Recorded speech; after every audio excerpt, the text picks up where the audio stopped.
She worked at a men's maximum security prison. What she confessed shocked investigators: the walls have eyes. Before we dive into this twisted story, if you love shocking true crime that will keep you awake at night, smash that subscribe button, like this video, and comment your theories below, because what she confessed inside those walls will haunt you. The prison loomed like a gray monolith against the frozen New York skyline, its razor wire fences cutting jagged lines into the cold dusk. Lights flickered in the watchtowers, casting long shadows across the yard, and the distant clang of metal doors echoed like a warning: no one gets out unscathed. Inside, the air was heavy with despair and tension, a constant hum of restrained violence and secrets. Emily Carter had been a corrections officer for nearly 5 years, working in one of the most dangerous maximum security men's prisons in the state. On the surface, she was professional, sharp, and disciplined, a model staff member. But behind her calm exterior, she carried a secret that would shake the very foundation of the institution. It started on an unusually quiet Tuesday morning. Emily was walking the block, clipboard in hand, noting inmate counts, when a shadow moved strangely in the corner of her eye. A new inmate had been transferred overnight, one who arrived without much documentation. Something about the way he lingered near the control room, watching the staff, set her nerves on edge. By noon, Emily was called into the warden's office. Warden Harrison, a man whose eyes rarely betrayed emotion, looked grim. "We've had complaints," he said, tapping a file on his desk. "Contraband, smuggling, and now, reports that some staff aren't following protocol. We need you to be vigilant." Emily nodded, hiding the chill creeping up her spine. Walking past the cells, she noticed subtle anomalies: a contraband package tucked behind a vent, a missing set of keys, and inmates whispering in coded tones. The deeper she looked, the more the prison began to feel like a living organism, watching her as much as she was watching it. Emily's unease turned to fear one night during a routine check.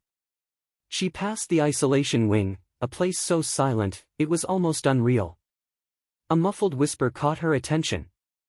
She followed the sound, her heartbeat hammering in her ears, and saw something she shouldn't have: a fellow officer, mid-30s, sliding a small, wrapped package into an inmate's cell under the guise of routine paperwork. Her mind raced. She'd reported minor infractions before, but this was different. This was deliberate, and it involved colleagues she trusted. The implications were terrifying. But when she tried to pull her badge and radio, both had been tampered with. Someone knew she was watching. The next morning, the internal affairs team arrived unannounced. Emily answered their questions carefully, masking her panic, but inside she was spiraling. Every glance at her coworkers felt like a potential betrayal. Every whisper in the corridors, a threat. Then came the phone call that changed everything. An anonymous tip, voice distorted, instructed her to check the basement of the administration wing, a place no one went without permission. Her pulse quickened. She knew the basement held nothing but old files, dusty furniture, and the faint smell of mildew. Yet something told her this call wasn't a prank. As Emily descended the narrow staircase, the dim light flickering overhead, she realized she wasn't alone. Footsteps echoed behind her. She spun around, empty. The basement door to the far end was locked, its padlock rusted, but recently tampered with. With trembling hands, she forced it open. Inside, the room was a hidden cache, lined with stacks of contraband, cell phones, cigarettes, unmarked envelopes filled with cash, and, most shockingly, confidential files documenting staff misconduct, inmate abuse, and evidence of smuggling networks that went all the way to the state level. Emily froze. She understood the gravity: someone on the inside, someone in power, had been orchestrating a web of corruption, and she had just stumbled upon the center of it. The realization hit her like ice water: she wasn't just a witness anymore. She was in danger. But just as she reached for her phone to call internal affairs, a faint click behind her made her blood run cold. She turned slowly. The shadowy figure of Warden Harrison appeared, a smug, unreadable look on his face. "I knew you'd find it eventually," he said. And in that instant, Emily realized, the betrayal was closer than she ever imagined: shadows in the hallways. If you thought the last chapter was chilling, buckle up. By the end of this one, the walls of that prison will feel like they're closing in, and every ally might be a threat. Emily's hands shook as Warden Harrison stepped closer, the dim basement light catching the edge of his smirk. "You have no idea what you've stumbled into," he said, voice low, almost hypnotic. "Some things are better left buried." She took a step back, heart hammering, and tried to speak. This has to stop. People are getting hurt, staff, inmates, everyone." He laughed softly, the sound echoing off the concrete walls. "And that's exactly why you're in danger, Emily. You've seen too much." Emily had no choice but to retreat, careful not to reveal the panic flooding her senses. She crept back up the stairs, realizing she had only scratched the surface. Every corridor, every locked door, every shadowed corner of the prison now seemed alive with secrets and threats. By the time she reached the security office, Internal Affairs had already arrived in force, led by Agent Mark Whitaker, a tall, methodical man with an intensity that made even hardened officers uneasy. Whitaker's eyes scanned her like a predator tracking its prey. "Emily," he said, voice firm, "tell me everything you saw in the basement." She hesitated, knowing that every word she spoke could either protect her or seal her fate. Slowly, she revealed the cache of contraband, the tampered files, and the unmistakable presence of Warden Harrison. Whitaker's face darkened. "This isn't just misconduct, this is systemic corruption. We need names, dates, details. Everything." Over the next few days, Emily became a reluctant guide through the prison's underbelly. She led Internal Affairs to hidden compartments in walls, cupboards, and even a laundry chute where illicit packages had been smuggled for months. Each discovery painted a clearer, and more horrifying, picture. Some officers were feeding contraband to inmates for bribes, while others covered up incidents of abuse, all under the warden's watchful eye. But the deeper they dug, the more dangerous it became. One night, Emily returned to her apartment to find her front door ajar. Inside, drawers were rifled through, files she thought she had destroyed were missing. Her phone had been cloned, every call, every text tracked. Someone was watching, and now they knew she was talking. Whitaker warned her bluntly. "They're not just covering crimes. They'll try to intimidate you, maybe worse. You're the only one who can stop this from escalating, but you can't do it alone." Emily nodded, terrified, but determined. She realized that survival required both cunning and courage. She began documenting everything, recording conversations with colleagues, photographing contraband caches, even secretly copying Warden Harrison's own files. Every step she took, she felt the invisible eyes closing in. Then came the first shocking disappearance. Officer Daniels, a man who had seemed loyal and trustworthy, vanished without explanation. His locker left untouched, no warning, no trace in the logs. Rumors spiraled. Had he been threatened? Arrested? Or worse? Emily's stomach churned. She realized she wasn't just documenting crimes anymore, she was documenting potential deaths. Internal Affairs intensified their investigation, but the prison itself seemed to fight back. Evidence would go missing overnight. Inmates whispered cryptically about betrayals in the ranks. Security cameras conveniently malfunctioned at the worst possible moments. And every time Emily thought she could trust a colleague, she found inconsistencies, half-truths, or cold stares that made her doubt everything.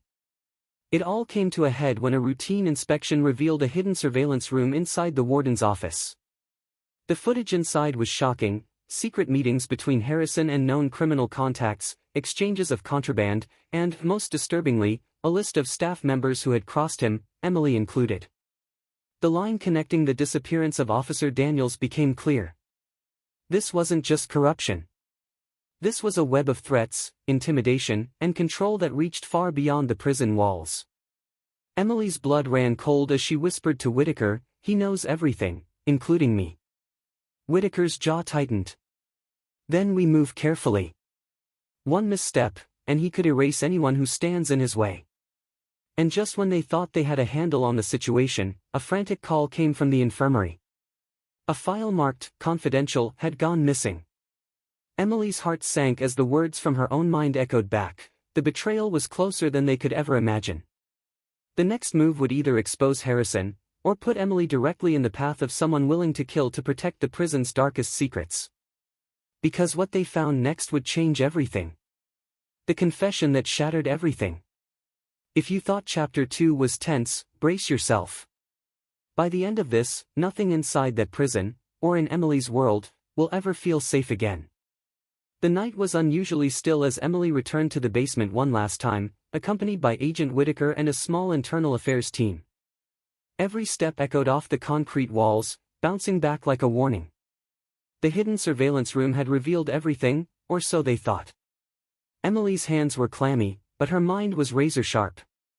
She had memorized every detail, the locations of contraband, the tampered files, even the shadowy routes Harrison used to meet his contacts. Tonight, she was no longer a witness. She was a hunter, and this was her chance to end the reign of corruption that had festered for years. As they reached the basement, Whitaker gestured toward the hidden door Harrison had used to store incriminating evidence. "This is it," he said. "We get everything on record tonight." Emily nodded, swallowing hard. The smell of mildew mixed with metal and dust assaulted her senses. She knelt to unlock the rusted padlock, and as the door creaked open, a chill ran down her spine. The room inside was larger than she expected, lined with steel shelving stacked high with envelopes, cash, and cell phones. But at the far corner, she froze. Warden Harrison was standing there, hands raised in mock surrender, but the glint in his eyes was unmistakable. "Emily," he said, his voice low and calm, "I knew you'd come. But did you really think you could take me down alone?" Whitaker stepped forward, badge in hand. "It's over, Harrison. Step away from the files." Harrison's laugh was chilling, echoing through the room. "Over? Oh, my dear Emily, it's only just beginning." Emily's heart pounded. She realized, with a sickening clarity, that Harrison had been expecting her every move. Every tip, every observation, had been fed to him. He had orchestrated a trap to see who would betray him, and she had walked right into it. Suddenly, the lights went out. Panic surged through the team as shadows flickered in the basement. Emergency lighting revealed Harrison stepping closer, a small file clutched in his hand. "You want the truth?" he asked. "Then hear it from me." He began confessing, in a chilling monotone, the extent of the corruption: officers bribed to smuggle contraband, falsified reports covering up assaults, even threats made against those who tried to expose the truth. Every word cut like ice.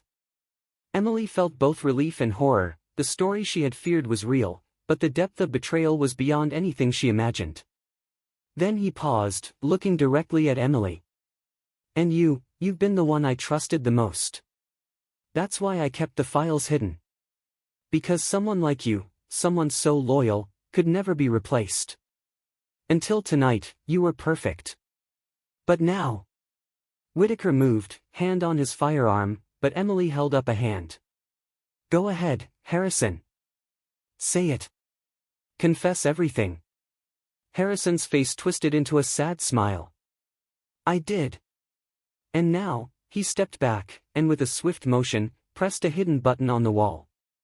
A trapdoor swung open behind him, revealing a hidden escape route. "I win. For now."